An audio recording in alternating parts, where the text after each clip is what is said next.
Hey artist, today you have a lot of things that you're going to need to grab. You're going to get back your sunset that you guys painted. Obviously mine's not painted, I just use crayons, but yours is painted. Off the supply table. Oh, and you're also going to get back your texture painted sand that you made. Then off the supply table you're going to get one worksheet, one black sheet of paper, one yellow sheet of paper, and one oil pastel. Okay, if you want to save the worksheet and the black sheet of paper till the end, you're fine.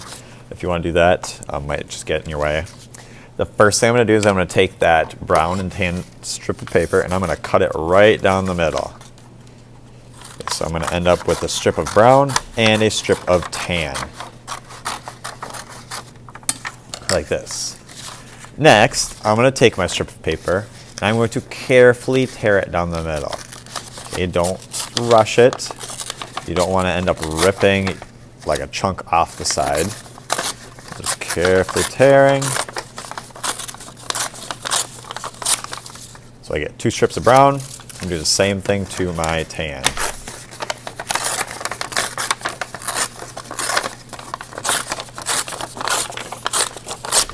Like that. Next, I am going to glue down my sand. So I'm going to start with a brown one. And we're going to layer these. So we're going to go brown, tan, brown, tan. Okay, and obviously I want my brown to be pretty high. It should go about halfway up your paper. I'm going to put some dots of glue on it. This isn't going to want to glue very well because it's kind of thick because of the paint on it. So we're going to have to give it some extra dots of glue. I'm going to glue this down like this.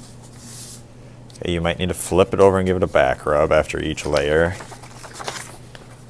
So as I said, this is not going to want to stick too well. Notice I'm not slapping the back of my paper, I'm just giving it a nice rub. Now I'm going to do tan on top of that.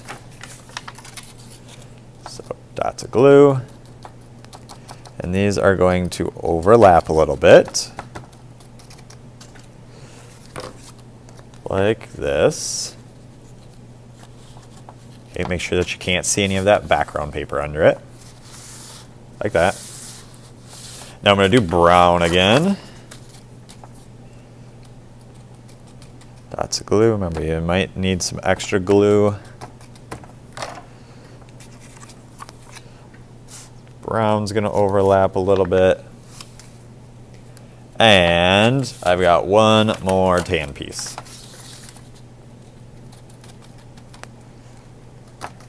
Dots of glue. And this one needs to get lined up right at the bottom of my paper. Like that. Okay. Now I would definitely recommend flipping your paper over and giving it a back rub. So you got all those layers of paper or that sand that you made. Give it a nice rub, making sure everything sticks. Okay, like that. Next, we're going to make some pyramids. So I'm going to draw some triangles. You can have as many pyramids as you want. Do a nice job with your triangles. Maybe do some that are bigger. Maybe do some that are a little bit smaller. Or that will help show space in your work. So I'm going to do 3 pyramids. Cut out these triangles. Okay. I want to make my pyramids look like they are 3D. Right now this looks flat. It's just a yellow triangle. What I can do though is I can take that black oil pastel and I can go from the point and I can either come straight down or I can kind of go diagonal a little bit. I'm going to do mine a little bit diagonal. Okay, so you can kind of see what it's going to look like. So take that oil pastel and trace it. Now I'm going to do that same diagonal on all of them. All 3 get the same diagonal. 2, and get a hold of this. 3. Okay, I'm going to take one finger. I'm just going to wipe it across. Okay, like this. And this is just going to give me a little shadow. Okay, you can probably barely even see it on the smartboard. That, and one more. Okay, notice I'm not going all the way across. I'm not going back and forth either because I only want my shadow to be on one side of that pyramid. Okay, scrap can go in the scrap bin, and we need to get these pyramids glued on. So as we know, with space, things that are closer to us appear bigger. So I want to make sure that my big triangle is closer to the bottom of my paper.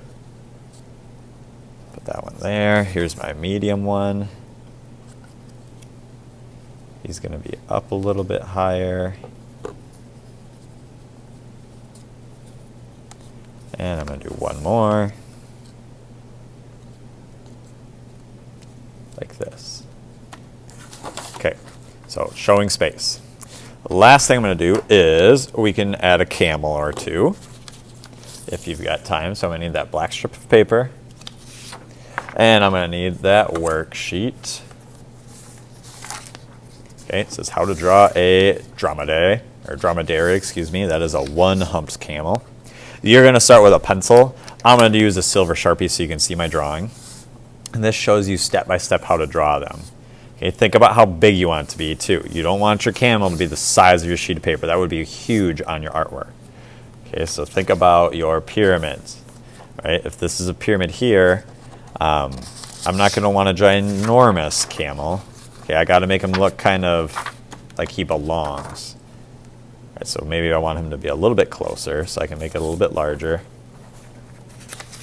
So I'm going to start off with that oval.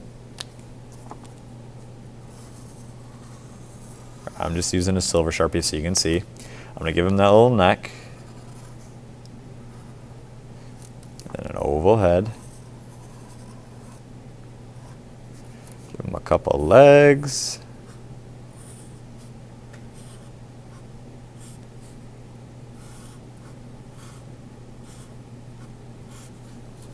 A tail.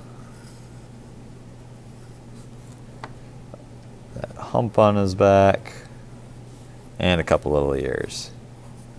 Okay, and I can cut him out and glue him down. I'm just going to bubble cut around him to begin with, and then I can go in and cut a little bit closer. Make sure that you do not bubble cut around him and then just glue him down as a bubble cut. You need to go in and carefully cut out your camel. That's going to be kind of tricky, I know.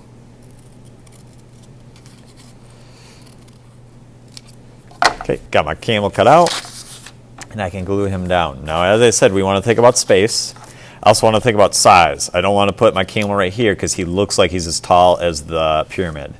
Don't want to put him back here because then he'd be taller than the pyramid. Okay, we got to think about space. So my camel's pretty large compared to this big pyramid, so I need to make him even closer to the bottom of my sheet of paper.